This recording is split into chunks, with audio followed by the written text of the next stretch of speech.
그때 야훼께서 모세에게 이르시되 보라 내가 너희를 위하여 하늘에서 양식을 비같이 내리리니 백성이 나가서 일용할 것을 날마다 거둘 것이라. 이같이 하여 그들이 내 율법을 준행하나 아니하나 내가 시험하리라. 아멘. 오늘 말씀의 제목은 우리에게 필요한 성숙입니다. 한번 따라 하실까요? 우리에게 필요한 성숙. 목회를 하다 보면 힘들 때가 있습니다. 언제 힘든가 하면 힘들어 하시는 분들을 볼 때 힘이 듭니다. 육신의 질병으로 또 이런저런 풀리지 않는 문제들로 힘들어 하시는 분들을 뵐 때에 그분들의 아픔이 그대로 느껴져서 힘이 들어요. 그런데 여러분, 목회가 힘들기만 하다면 어떻게 하겠습니까? 그 힘든 것을 씻어내는 기쁨과 보람도 있는 것이죠. 어려움을 믿음으로 이겨내는 분들을 볼 때, 또 간절한 기도에 응답받았다고 기뻐하시는 분들을 볼 때, 또 믿음이 자라가고 성숙해가는 분들을 볼 때에 목회의 기쁨과 보람을 느끼게 됩니다. 우리는 힘이 들 때에 이런 질문이 자연스럽게 생깁니다. 하나님, 왜 나에게 이런 일이 생기는 것입니까? 그때 하나님께서 이렇게 대답하실 것 같아요. 너가 그 문제를 통해서 성숙해지면 좋겠구나. 하나님, 왜 저런 사람 만나야 됩니까? 그러면 너가 저 사람을 통해서 성숙해지면 좋겠다. 하나님께서 그러실 것 같습니다. 왜? 하나님의 관심은 우리의 성숙에 있기 때문입니다. 예수님께서 말씀하셨잖아요. 마태복음 5장 48절에 그러므로 하늘에 계신 너희 아버지의 온전하심과 같이 너희도 온전하라. 여러분, 이것이 우리를 향하신 주님의 기대치예요. 기대가 참 높으시잖아요. 사랑하는 자녀들을 향한 부모의 기대치는 항상 높은 거 아니겠습니까? 하늘에 계신 너희 아버지의 온전하심과 같이 너희도 온전하라. 이 온전함은 성숙을 말하는 것입니다. 우리가 사랑하고 존경하는 바울 사도께서 사랑하는 교인들을 위해서 기도하는데 무엇을 기도하십니까? 에베소서 3장 16절부터 19절입니다. 너희 속사람을 능력으로 강건하게 하시오며 믿음으로 말미암아 그리스도께서 너희 마음에 계시게 하시옵고 너희가 사랑 가운데서 뿌리가 박히고 터가 굳어져서 능히 모든 성도와 함께 지식에 넘치는 그리스도의 사랑을 알고 그 너비와 길이와 높이와 깊이가 어떠함을 깨달아 하나님의 모든 충만하신 것으로 너희에게 충만하게 하시기를 구하노라. 지금 바울이 사랑하는 성도들을 위해서 기도하는데 무엇을 위해서 기도하는 거예요? 성숙을 위해서 기도하는 것입니다. 속사람이 강건하기를, 하나님을 더 깊이 알아가기를, 믿음과 사랑이 충만하기를 기도하는 것입니다. 우리가 예수님의 말씀과 바울 사도의 기도를 통해서 기억해야 될 것이 무엇입니까? 성공보다 중요한 것이 성숙이라는 거예요. 한번 따라 하시겠어요? 성공보다 중요한 것은 성숙입니다. 왜 그렇습니까? 성숙이 따르지 않는 성공은 위험한 거예요. 자기 자신과 다른 사람들에게 해를 끼칠 수 있기 때문입니다. 그리고 하나님과 사람들에게 인정받을 수 없기 때문에 그런 것이죠. 사랑하는 여러분, 신앙적으로나 인격적으로 성숙한 사람들 되셔서 하나님과 사람들에게 인정받는 삶을 살아가시기를 주님의 이름으로 축원합니다. 그것이 진정한 성공이요 복이기 때문에 그렇습니다.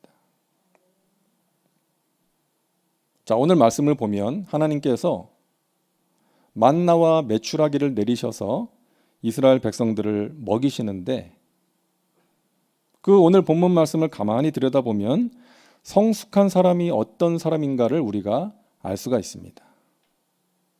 첫째로 성숙한 사람은 내가 사는 것이 주님의 은혜라고 믿는 사람입니다. 오늘 출애굽기 16장 4절 말씀 보시기 바랍니다. 내가 너희를 위하여 하늘에서 양식을 비같이 내리리니.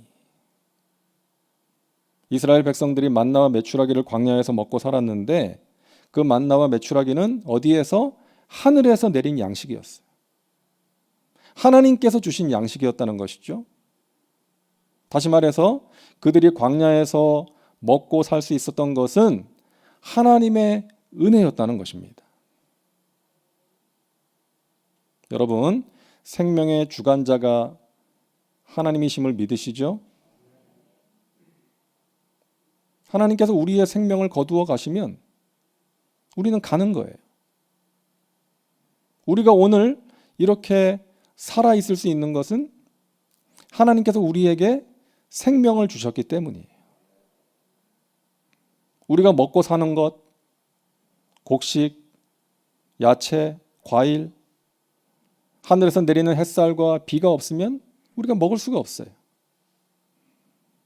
우리가 먹고 사는 것, 열심히 일한 대가로 먹고 사는 것이다 라고 생각할 수 있지만 하나님께서 일할 수 있는 건강 주시지 않으면 살 수 없는 거 아니겠습니까? 우리가 하루하루 사는 것이 하나님의 은혜임을 믿는 사람, 감사하는 사람이 성숙한 사람이라는 것입니다.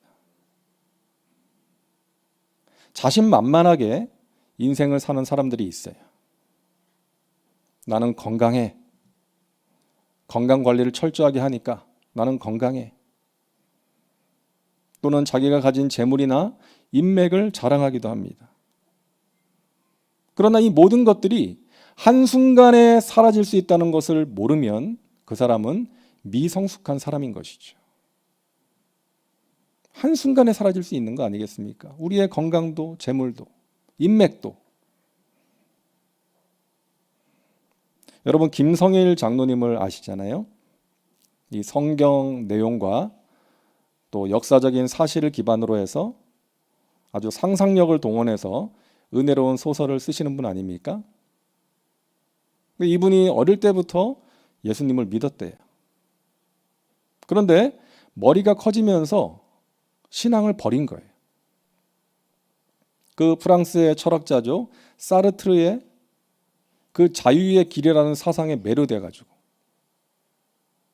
인간은 누구나 자기 소신껏 자유롭게 살 권리가 있고 그 결과는 자기가 책임지면 된다.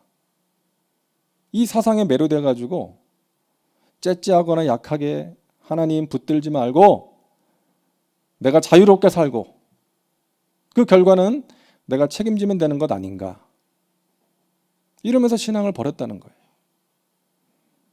그렇게 결혼해서 가정을 이루고 사는데 그 아내 되시는 분이 암에 걸렸어요. 근데 이분이 생각해 보니까 아내가 암에 걸린 것이 자기 때문이었다는 거예요. 술 먹고 늦게 들어가고 막 연락도 안 하고 외박을 하고 아내 속을 많이 썩였다는 거예요. 그래서 아내를 병들게 한 장본인이 자신이니까 자기가 믿는 사상에 의하면 자기가 책임을 져야 되는데 어떻게 책임을 지겠습니까? 아내를 위해서 해줄 수 있는 게 아무것도 없었다는 거예요. 그때 예수님을 인격적으로 만나게 됩니다. 사르트르가 떠나간 자리에 예수님이 찾아오신 거예요. 자신과 함께 울고 함께 아파하시는 예수님을 인격적으로 만나고 그분의 삶이 180도 달라졌다는 거예요. 나의 힘과 의지로 살 수 없습니다. 하나님의 은혜가 아니면 살아갈 수 없습니다. 그렇게 하나님을 바라보고 붙들고 자신의 남은 생을 하나님의 영광을 위해서 살겠다라고 결심을 한 거예요. 그리고 아내도 병에서 자유함을 얻게 되었다는 것입니다. 사랑하는 여러분, 진정한 자유가 뭐예요? 자유가 무엇입니까? 내가 내 인생의 주인이 되어서 내 마음대로 사는 게 자유가 아니지 않습니까? 하나님께 매여 사는 것이 자유인 줄로 믿습니다. 하나님께 매여 사는 것. 비행기를 조종하는 조종사가 관제탑이나 계기판의 지시를 따라서 정해진 항로를 따라 운행할 때에 안전할 수가 있고 목적지에 도착할 수 있는 거 아니겠습니까? 내 마음대로 하면, 내가 경험이 많고 노련하다고 해서 내 마음대로 하면 큰 사고가 나는 거예요. 여러분, 우리는 우리가 생각하는 것보다 훨씬 더 연약한 존재입니다. 그래서 성경이 우리를 뭐라 그래요? 양이라고 하지 않습니까? 우리는 양 같은 존재예요. 양은 목자가 없으면 살 수 없는 존재 아닙니까? 우리는 사자나 호랑이 같은 존재가 아니라는 거예요. 강한 힘을 가지고 으르렁거리면서 약한 동물 잡아먹으면서 사는 사자와 호랑이는요, 갈수록 개체 수가 줄어들고 있어요. 하지만 양은 연약하지만 그 개체 수가 줄어들지 않아요. 전 세계에서 사람들이 양고기를 먹어도, 요 옆에도 양고기 식당이 있던데요. 그렇게 양고기를 많이 먹어도 양은 멸종 위기에 처한 적이 없어요. 왜? 양에게는 목자가 있기 때문인 것입니다. 자신을 사자나 호랑이로 생각하고 사는 사람이 있어요. 강한 것 같지만 약한 사람입니다. 언제 그랬냐는 듯이 사라지고 말아요. 하지만 자신을 양으로 알고 목자 되신 주님을 붙들고 따라가는 사람, 약한 것 같지만 강한 사람인 것입니다. 여러분, 내가 하루하루 사는 것, 때로는 지치고 때로는 힘들지만 지금까지 지내온 것 주님의 크신 은혜입니다. 내가 하루하루 사는 것이, 이 어려움을 이길 수 있는 것이 하나님의 은혜입니다라고 고백하면서 살아가는 성숙한 사람들 되시기를 주님의 이름으로 축복합니다. 두 번째로, 성숙한 사람은 날마다 주님을 의지하는 사람입니다. 여러분, 하나님께서 만나를 주실 때 정하신 원칙이 있지 않습니까? 4절 말씀 다시 보시겠습니다. 그때에 야훼께서 모세에게 이르시되 보라, 내가 너희를 위하여 하늘에서 양식을 비같이 내리리니 백성이 나가서 일용할 양식을 날마다 거둘 것이라.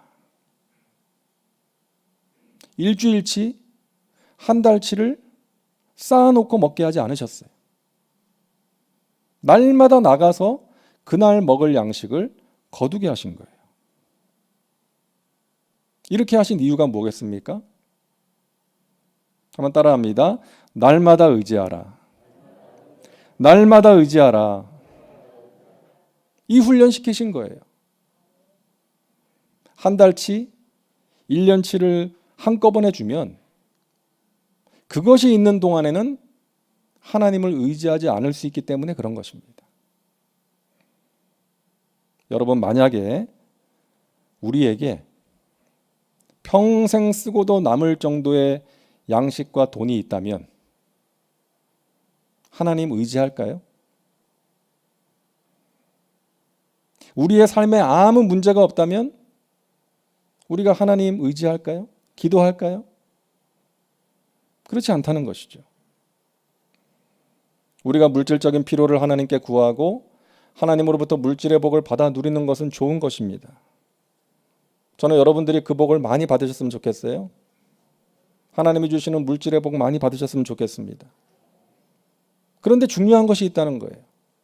그 물질을 의지하면 안 된다는 것입니다.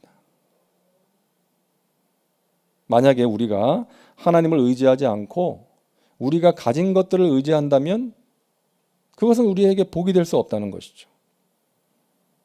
돈을 많이 벌고 높은 자리에 앉고 세상적으로 잘 나가면 성공했다, 복받았다, 이게 아니라는 것입니다. 그 사람이 누구를 섬기며 살고 있느냐, 이것이 중요하다는 거예요.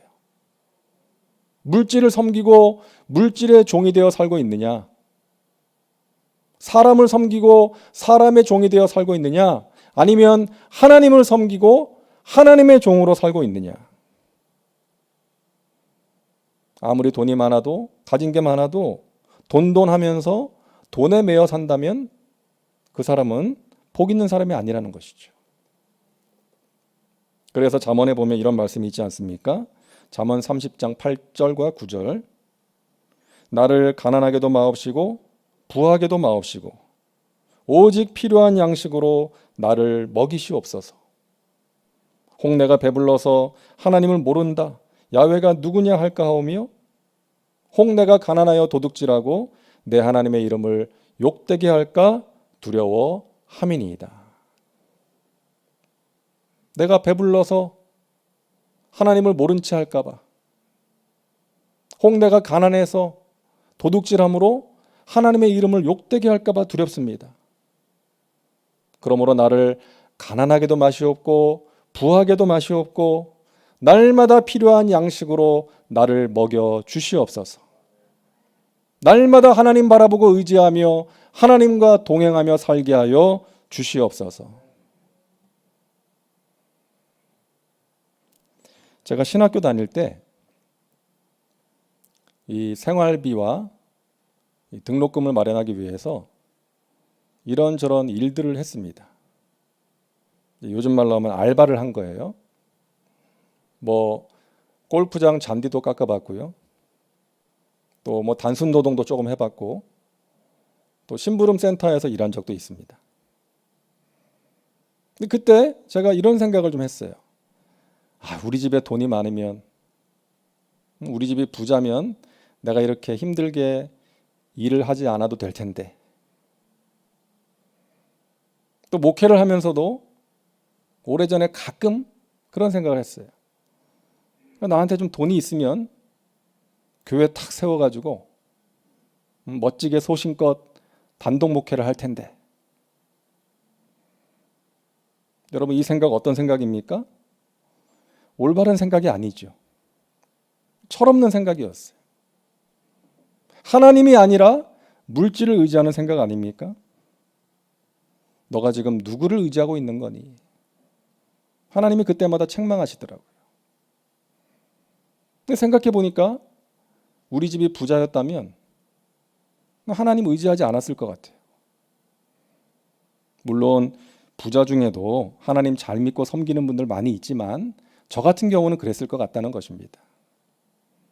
하나님께 별로 기도하지 않았을 것 같아요. 나에게 필요한 것을 채워주시는 그 하나님의 손길을 체험하지도 못했을 것 같아요. 오히려 감사한 거예요.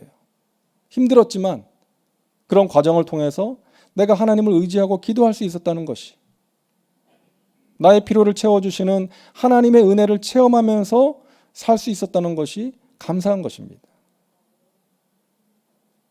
사랑하는 여러분, 하나님의 관심은요, 우리가 얼마나 많은 것을 소유하고 얼마나 많은 일을 이루었느냐 여기에 있지 않다는 것입니다. 우리가 얼마나 하나님을 의지하고 가까이 하면서 살고 있느냐, 이 세상이나 세상의 것들이 아니라 하나님을 더욱더 사랑하고 있는가, 하나님의 관심은 여기에 있는 줄로 믿으시기를 바랍니다. 우리가 힘들고 어려울 때는 하나님께 간절히 매달리고 하나님 의지하는데, 문제가 해결되고 조금만 편안해지면 하나님 멀리하고 간절함이 식어지지 않습니까? 그게 우리의 연약함이에요. 그래서 우리는 우리가 양이라는 사실을 잊으면 안 되는 것입니다. 목자 없이는 살 수 없는 존재라는 것을 항상 기억해야 돼요. 하나님의 은혜 아니면 살아갈 수 없습니다. 이 고백을 가지고 우리가 날마다 살아가야 되는 것입니다. 대적 마귀가 우는 사자같이 두루다니며 삼킬 자를 찾고 있다는 것을 기억해야 됩니다. 선줄로 생각하는 자는 넘어질까 조심하면서 살아가야 하는 거예요. 사랑하는 여러분, 여러분 자신을 점검해 보시기를 바랍니다. 내가 이전보다 더 주님을 사랑하고 있는가? 내가 주님을 더욱더 가까이 하고 있는가? 나의 말씀과 기도 생활이 게을러지거나 형식적이 되지는 않았는가 점검해야 되는 거예요. 여러분, 힘들 때나 평안할 때나 가난할 때나 부유할 때나 건강할 때나 병들었을 때나 여러분 항상 하나님 가까이 하시고 하나님 의지하며 살아가시기를 주의 이름으로 축원합니다. 그런 사람이 성숙한 사람이요 복 있는 사람이라는 것입니다. 셋째로, 성숙한 사람은 열심히 자신의 책임을 다하는 사람입니다. 만나는 하늘에서 내려온 양식이었어요. 하나님의 은혜였어요. 하지만 이스라엘 백성들은 그 양식을 얻기 위해서 날마다 나가서 아침마다 나가서 거두어야 됐습니다. 내리시는 분은 하나님이시지만 거두는 것은 그들의 책임이었던 거예요. 하나님은 우리에게 양식을 주십니다. 그러나 거두는 것은 우리가 해야 되는 거죠. 먹고 살기 위해서 열심히 일을 해야 됩니다. 자기가 해야 될 일을 외면하면서 하나님이 알아서 하시겠지, 하나님이 주시겠지, 이건 믿음이 아니라는 거예요. 좋은 성적을 거두기 위해서는 어떻게 해야 돼요? 열심히 공부해야 돼요. 하나님 찍는 거 다 맞게 해주세요. 이건 믿음이 아니라는 것입니다. 교회의 부흥을 원한다면 교회의 부흥을 위해서 내가 감당해야 될 일을 하나님께서 나에게 맡기신 자리에서 그 일을 최선을 다해서 감당해야 되는 것입니다.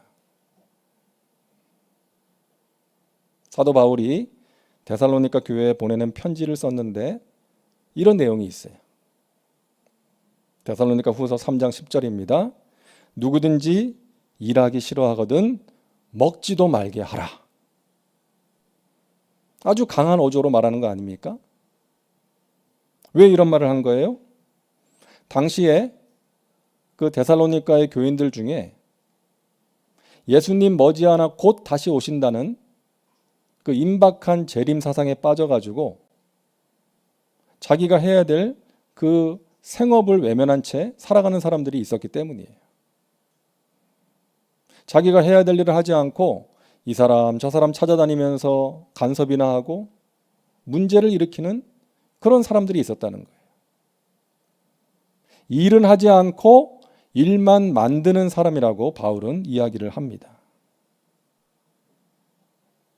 여러분, 성숙한 사람은 자신의 자리에서 자신에게 맡겨진 일을 최선을 다해서 묵묵하게 감당하는 사람입니다. 견고한 여리고성을 무너지게 하는 것은 하나님이 하시는 일이에요. 하지만 여리고성을 날마다 침묵하면서 도는 것은 우리가 해야 되는 것입니다. 물로 포도주를 만드는 것은 예수님이 하시는 일인데 항아리마다 물을 가득 채우는 것은 우리가 해야 돼요. 오병이어로 남자만 5,000명을 배불리 먹게 하시는 것은 예수님의 일이죠. 하지만 오병이어를 예수님께 드리는 것은 우리가 해야 되는 것입니다. 죽은 나사로를 살리는 것은 하나님께서 하시는 일이에요. 하지만 무덤을 가로막고 있는 돌을 옮겨내고 풀어놓아 다니게 하는 것은 우리의 책임인 것입니다. 우리가 해야 될 일을 하나님 앞에서 믿음을 가지고 성실하게 최선을 다할 때에 그것을 통해서 하나님께서 역사하시고 우리에게 귀한 은혜와 복을 부어주실 줄로 믿으시기를 바랍니다. 여러분, 예배 생활에 최선을 다하시고 말씀과 기도 생활에 최선을 다하시고 여러분의 삶의 자리에서 봉사의 자리에서 하나님께서 여러분에게 맡기신 그 일, 한 영혼을 주님 앞으로 인도하는 그 일, 주님의 몸된 교회를 건강하게 세우기 위한 그 일을 여러분 묵묵하게 하나님 바라보고 의지하면서 최선을 다해 감당하시기를 간절히 바랍니다. 저는 매주 몇 번씩 설교를 하지 않습니까? 근데 이 설교라는 것이요, 그냥 몇 시간 만에 뚝딱 나오는 게 아닙니다. 뭐 목회자라고 해서 뭐 잠깐 하나님께 기도하고 나서 할 수 있는 게 설교가 아니에요. 설교 한 편을 위해서 여러분 무엇을 전할 것인지 정해야 되고 어떤 본문으로 설교할지를 정해야 되고요. 그 본문을 묵상하고 연구해야 돼요. 충분한 묵상이 필요합니다. 그리고 그 말씀 가운데 하나님이 주시는 깨달음을 받아야 돼요. 그러기 위해서 기도해야 돼요. 설교에는 영감이 있어야 되지 않습니까? 우리 할머니들에게는 영감이 없어도 되지만 설교에는 영감이 있어야 되잖아요. 그 영감을 얻기 위해서 하나님께 기도하고 말씀을 묵상하면서 깊은 곳에서 생명의 물을 길어 올리기 위해서 애를 써야 되는 거예요. 적절한 예화도 찾아야 되고요. 논리적으로 설교를 구성하기 위해서 원고도 작성해야 되고 그 원고도 숙지해야 되는 거예요. 그 설교 한 편이 여러분 쉽게 준비되는 게 아닙니다. 목회를 하면 할수록 설교를 하면 할수록 이 설교가 좀 쉬워질 만도 한데 안 그래요. 할수록 어려워요. 좀 편하게 하려고 그러면 은혜가 안 돼요. 저부터가 은혜가 안 되는 거예요. 쉽게 하려고 그러면. 뭐 여러분한테는 당연한 것이고. 그래서 하나님께서 나에게 맡기신 이 일을 정말 최선을 다해서 해산하는 수고를 아끼지 않고 성실하게 준비하면 하나님께서 부족한 종이 전하는 그 설교 가운데 기름을 부으시고 은혜를 베풀어 주시는 것입니다. 여러분, 우리가 해야 될 일이 있지 않습니까? 우리 개인의 영적인 성장과 성숙을 위해서, 우리가 사랑하는 가족들을 위해서, 우리가 사랑하는 하나님을 위해서, 우리가 사랑하는 교회를 위해서 우리가 해야 될 일 최선을 다해서 감당하는 것입니다. 여러분, 하나님 의지하면서 최선을 다하시기를 바랍니다. 기꺼이 수고하고 땀을 흘리시기를 바랍니다. 하나님께서 기뻐하십니다. 그리고 그런 사람을 통해서 하나님의 선하신 뜻을 이루어 주시고 그런 사람에게 하나님의 복과 은혜가 임하게 될 줄로 믿으시기를 바랍니다. 세상은 더 좋은 방법을 찾지만 하나님은 더 좋은 사람을 찾으십니다. 성숙한 사람을 찾으세요. 그 사람을 사용하셔서 하나님의 선하신 뜻을 이루시는 것입니다. 여러분, 모세를 보세요. 하나님께서는 애굽의 압제에서 고통받는 이스라엘 백성들을 구원하시기로 작정하셨어요. 그런데 그 일을 이루기 위해서 80년 동안 모세라는 사람을 준비시키신 것입니다. 그 준비된 사람을 통해서 하나님께서 역사하신 거예요. 여러분, 하나님께서 찾으시는 성숙한 사람 되셔서 하나님의 나라와 영광을 위해서 귀하게 쓰임받으며 살아가시기를 주님의 이름으로 축원합니다. 여러분 삶에 찾아오는 이런저런 문제를 하나님의 도우심과 능력으로 이겨내며 살아가시기를 주님의 이름으로 축원합니다. 어느 할머니가 이 공부하는 손자의 모습을 옆에서 가만히 보시다가 손자한테 이런 말을 하는 거예요. 이 할미는 네가 연필 같은 사람이 되면 좋겠구나. 이 손자가 무슨 말인가 이제 할머니를 쳐다보니까 할머니가 그러는 거예요. 연필에는 5가지 특징이 있지 않니? 그 특징을 너희 것으로 할 수 있다면 너는 훌륭한 삶을 살 수 있을 거야. 첫째, 연필은 스스로 움직여 글을 쓰는 것이 아니라 연필을 이끄는 손이 있듯이 우리도 우리의 삶을 이끄는 존재가 있다는 것을 기억해야 된다. 둘째, 연필은 심이 다르면 깎아야 쓸 수 있는 것처럼 깎을 때는 아픔이 있지만 깎아야 그 심을 예리하게 쓸 수 있는 것처럼 우리의 삶에 찾아오는 고통과 슬픔을 이겨내는 법을 배워야 한다. 그래야 더 나은 삶을 살 수 있는 거야. 셋째로, 연필에는 잘못 쓰면 지울 수 있는 지우개가 있듯이 사람이 살다 보면 잘못된 것을 바로잡는 것이 부끄러운 것이 아니라 오히려 더 좋은 삶을 살 수 있게 만든다는 것을 기억하기 바란다. 넷째로, 연필에서 가장 중요한 것은 외필을 감싸고 있는 나무가 아니라 그 안에 든 심이잖니. 심.